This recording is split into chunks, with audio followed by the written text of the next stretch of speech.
এই যে ষড়যন্ত্র চলছে, লক্ষ লক্ষ মানুষকে বেনাগরিক করে দেওয়া হবে, এই বেনাগরিক করার যে ষড়যন্ত্র, এটাকে প্রতিহত করার জন্যে আমরা চাই সমাজের সব স্তরের মানুষকে ঐক্যবদ্ধভাবে এর বিরুদ্ধে নামতে হবে, ঐক্যবদ্ধভাবে সোচ্চার। ভারতীয় নাগরিকের যদি ভোটার তালিকায় নাম না আসে, তাহলে নির্বাচন কমিশনের দায়িত্ব সেই নাগরিককে লিখিতভাবে নোটিশ দিয়ে বলতে হবে যে একজন ভারতীয় নাগরিক হতে গেলে কিংবা একজন ভোটার হতে গেলে এই কাগজগুলোকে থাকতে হয়, এই শর্তগুলো। 23শে মার্চ সোমবার আমরা রাজ্য জুড়ে সমস্ত মানুষকে অনুরোধ করছি যে আপনারা রাস্তায় নামতে হবে না, বাড়িতে থেকে আপনারা স্বেচ্ছায় সাধারণ ধর্মঘট পালন করুন। যারা ব্যবসায়ী তারা ব্যবসায় যোগ না দিয়ে বাড়িতে থাকুন। যারা বাজারে সবজির দোকান দেন, যারা চালের দোকান দেন, মাছের দোকান দেন, সেই ভাইদের কাছে অনুরোধ করব এই অন্যায়ের বিরুদ্ধে প্রতিবাদে আপনারাও বাড়িতে বসে অংশ নিন। এই যে ষড়যন্ত্র চলছে, লক্ষ লক্ষ মানুষকে বেনাগরিক করে দেওয়া হবে, এই বেনাগরিক করার যে ষড়যন্ত্র, এটাকে প্রতিহত করার জন্যে আমরা চাই সমাজের সব স্তরের মানুষকে ঐক্যবদ্ধভাবে এর বিরুদ্ধে নামতে হবে, ঐক্যবদ্ধভাবে সোচ্চার হতে হবে। ভোটের নিঘণ্ট বেজেছে। আমি অত্যন্ত অবাক হলাম যে ভোটের নিঘণ্ট বেজেছে, অথচ 60 লক্ষ বৈধ নাগরিক যারা বিগত দিনে ভোট প্রদান করেছেন, জনপ্রতিনিধি নির্বাচন করেছেন, তাদের ভোটের অধিকারকে কেড়ে নিয়ে ভোটদানের অধিকারকে থেকে বঞ্চিত করে কেন আজকে এই ভোট প্রক্রিয়া হচ্ছে? নির্বাচন কমিশন গোটা দেশে এত বড় ক্ষমতাসীন সাংবিধানিক সংস্থা, তারা চাইলে রাজ্যে লক্ষ লক্ষ কর্মীকে ভোটের কাজে নামিয়ে দিতে পারেন, অন্য রাজ্য থেকে এ রাজ্যে ভোট কর্মী হিসাবে নিয়ে আসতে পারেন। আপনারা জানেন আমাদের রাজ্যের যিনি স্বরাষ্ট্র সচিব, তাকে রাত্রেবেলায় নির্দেশ দিয়েছেন যে তার বদলি কোথায়? তামিলনাড়ুতে, সেখানে তাকে ট্রান্সফার করা হয়েছে। নির্বাচন কমিশন যদি এতটা ক্ষমতা রাখতে পারেন, তাহলে 60 লক্ষ মানুষের এই যাদেরকে বিচারাধীন রাখা হয়েছে, কেন তাদেরকে 24 ঘন্টা সময় নিয়ে তাদের কাগজগুলোকে পরীক্ষা করে চূড়ান্ত ভোটার তালিকায় তাদের নামগুলোকে ঢোকাতে পারলেন না? আমরা জানি নির্বাচন কমিশন চাইছেন যে এই 60 লক্ষ মানুষকে ভোট দানের প্রক্রিয়ার বাইরে রাখতে। কেন? কোনো ফ্যাসিবাদী শক্তির অঙ্গুলি হিলন আছেন। হয়তো এই নির্বাচন কমিশনার জ্ঞানেশ কুমার, আর তিনি এখন আমলা, তার চাকরির মেয়াদ শেষ হয়ে যাওয়ার পরে তিনি হয়তো রাজ্যসভায় যাবেন, তিনি হয়তো উপরাষ্ট্রপতি হবেন, তিনি হয়তো দেশের রাষ্ট্রপতির পদে একদিন পৌঁছাবেন।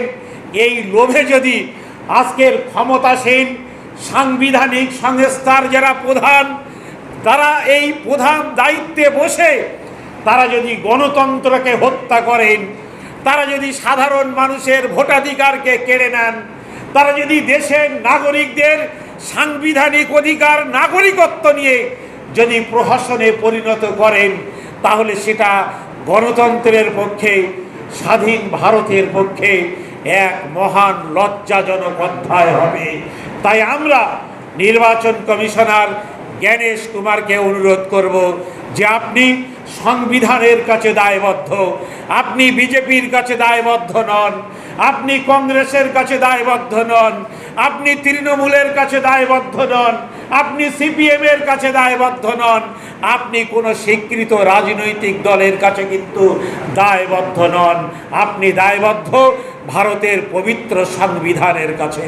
ফলে ভারতবর্ষের একটা নাগরিকের যে অধিকার, সেই নাগরিকের অধিকার লঙ্ঘন হবে, এটা ভারতবর্ষের সর্বোচ্চ আদালত সুপ্রিম কোর্ট যেমন চান না, তেমনভাবে একটি সাংবিধানিক সংস্থা নির্বাচন কমিশনও কিন্তু চাইতে পারেন না যে কোনোভাবেই ভারতবর্ষের একটা নাগরিকের ভোটদানের যে সাংবিধানিক অধিকার, সেই সাংবিধানিক অধিকার খর্ব হোক, সেই সাংবিধানিক অধিকার নষ্ট হোক।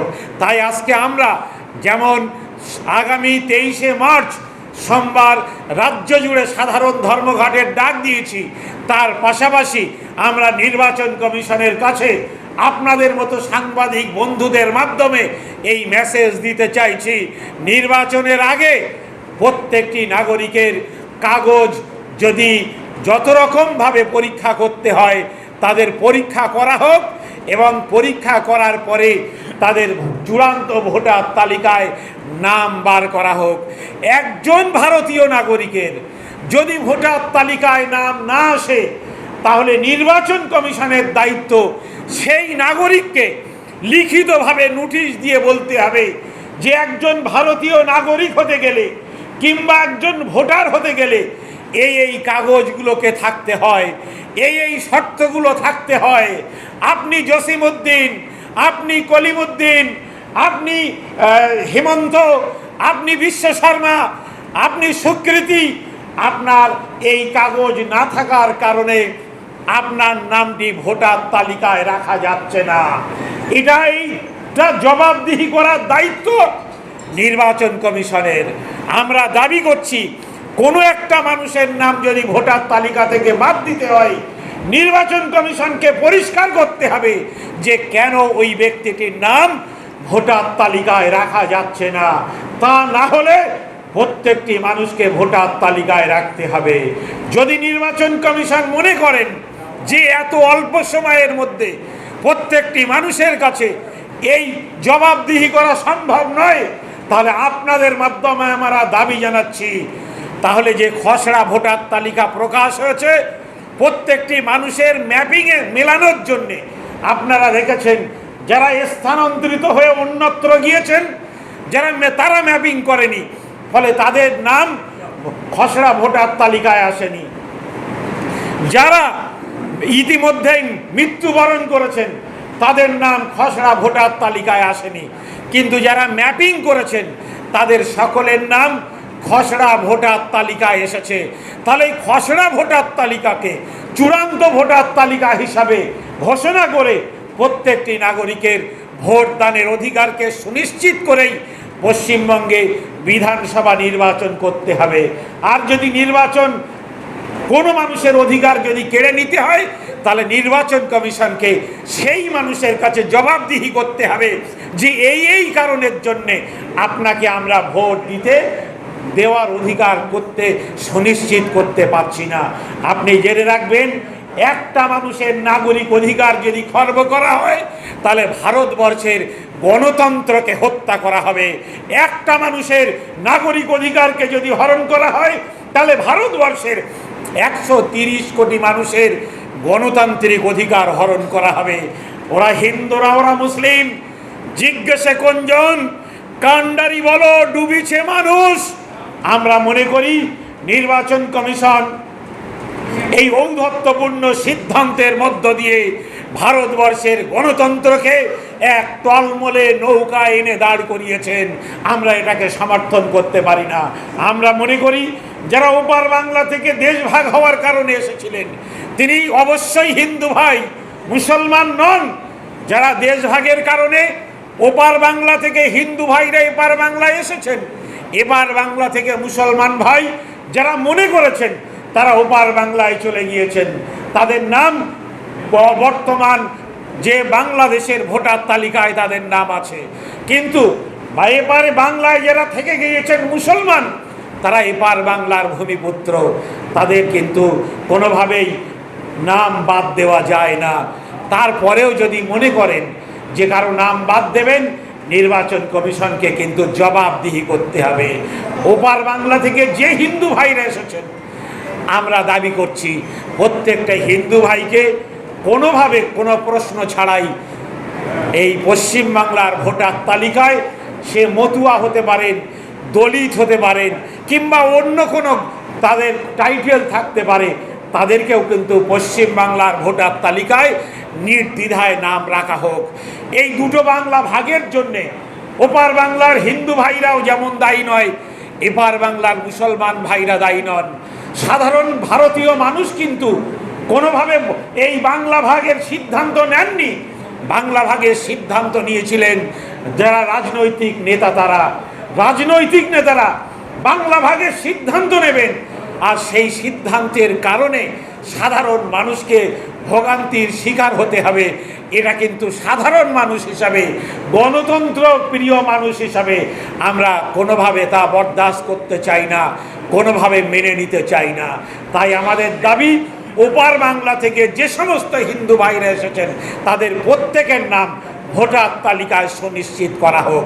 আপনারা আগেই শুনেছেন যে আমরা একাধিক সংগঠনের পক্ষ থেকে এই নামগুলো আপনাদের সামনে রেখেছি, যে যাদের উদ্যোগেই, যাদের আহ্বানে আজকের আপনাদের মাধ্যমে আমরা এই ধর্মঘটের আহ্বান করেছি। আমরা আশা করছি যে পশ্চিমবাংলার আমরা স্টেজে যে কটা মানুষ বসে আছি, কিংবা আমরা যে কটাই সংগঠনের পক্ষ থেকে এই ধর্মঘটের আহ্বান জানিয়েছি, শুধু এই কটা মানুষ আর এই কটা সংগঠন নন, আমরা আশা করছি যে 60 লক্ষ মানুষ যারা বৈধ নাগরিক, যারা বিগত দিনে পশ্চিমবাংলার নির্বাচনে অংশ নিয়েছেন, তাদেরকে আপনারা ভোট তাদের আবেদন মনে করে আপনারা অবশ্যই, সাজ্জাদ ভাই এদিকে আসবেন, তাদের আবেদন মনে করে আপনারা অবশ্যই আমাদের এই ধর্মঘট সফল করবেন।